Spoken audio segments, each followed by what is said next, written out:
Dan Geltrude with us, Geltrude and Company, the founder, also an accountant by training.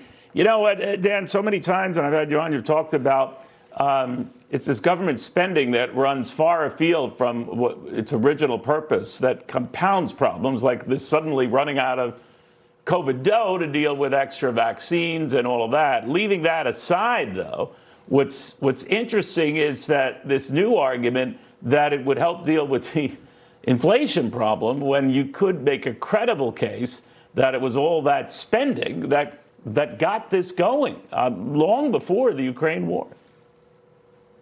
Yeah, Neil, this whole topic is absolutely maddening. If you go back to the American Rescue Plan, where we spent or we allocated $1.9 trillion that were supposed to go to saving jobs and vaccines and opening schools, all those things. One of the big arguments against that was this money is not actually going all towards battling COVID. It's going elsewhere.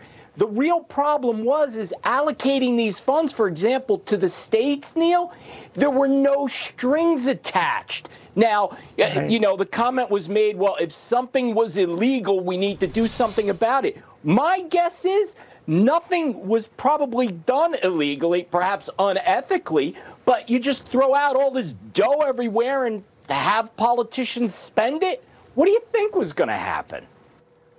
Yeah, you know, you get the rule of thumb that, 10% is wasted, right? And then you're committing $2 billion, $3 billion.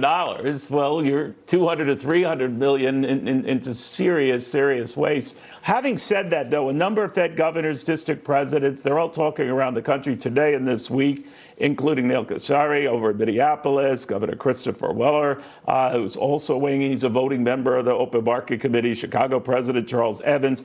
To a man and woman across the country, though, we're hearing more of them, not all of them, but more of them saying, we have to be more aggressive. Forget the quarter-point thing. Up to Jerome Powell himself. Maybe half-point hikes are in the offing in the next couple of meetings. What do you make of this pivoting going on with the Fed? Yeah, I think it's actually ridiculous, Neil, because they are way past where they should have taken action, right? This should have been done a year ago. So now, as I believe the economy is starting to slow down and we're seeing signs of that, we're seeing the potential signs for a recession, and now we're going to start to raise interest rates. It doesn't make sense. The Fed thinks they're going to have a soft landing here. I hope they do. I don't know if that's really going to be possible. If I was asked what the Fed should do right now, they should actually do nothing. And the focus should actually be on policies coming out of the White House to address what's going on with inflation, not tooling with the interest rates right now.